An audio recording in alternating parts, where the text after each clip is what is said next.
The garden bench. The garden was tucked away in a quiet part of the city, a place where time seemed to pause. Birds chirped softly, and sunlight filtered through the canopy of trees, casting dappled shadows on the gravel paths. At the heart of the garden was a weathered wooden bench, its arms smoothed by years of touch. This was their sanctuary. Anna and Michael had first met on that bench. She was an artist sketching the flowers, and he was an architect on his lunch break seeking solitude. Their initial conversation was brief, a casual comment about the beauty of the garden. But something clicked. That day turned into another meeting, then another, until the bench became their meeting place.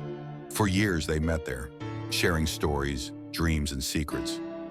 Anna spoke of her desire to paint murals in distant cities, while Michael talked about designing a building that would outlast him. They laughed, cried, and loved in the secrecy of that garden.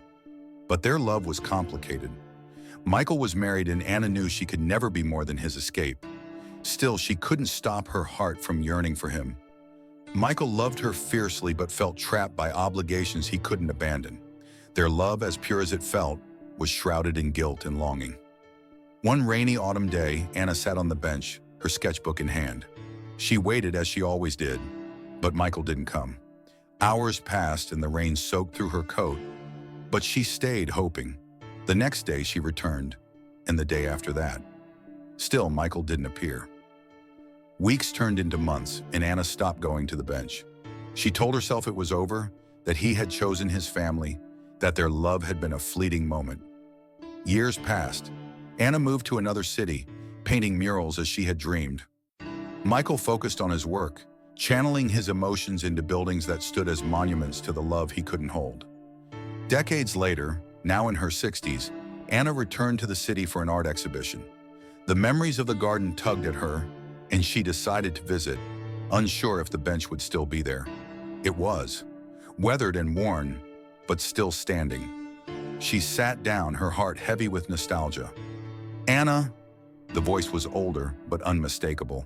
She turned to see Michael, his hair silver and his eyes the same deep blue she had fallen in love with.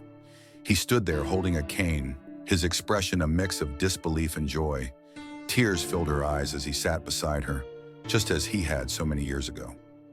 "I came back every week," he said, his voice trembling. "But you stopped coming. I thought you had moved on."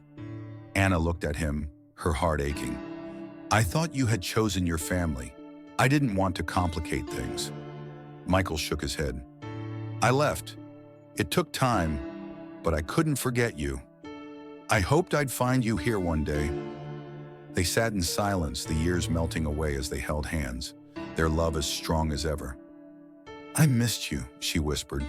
"I never stopped loving you," he replied.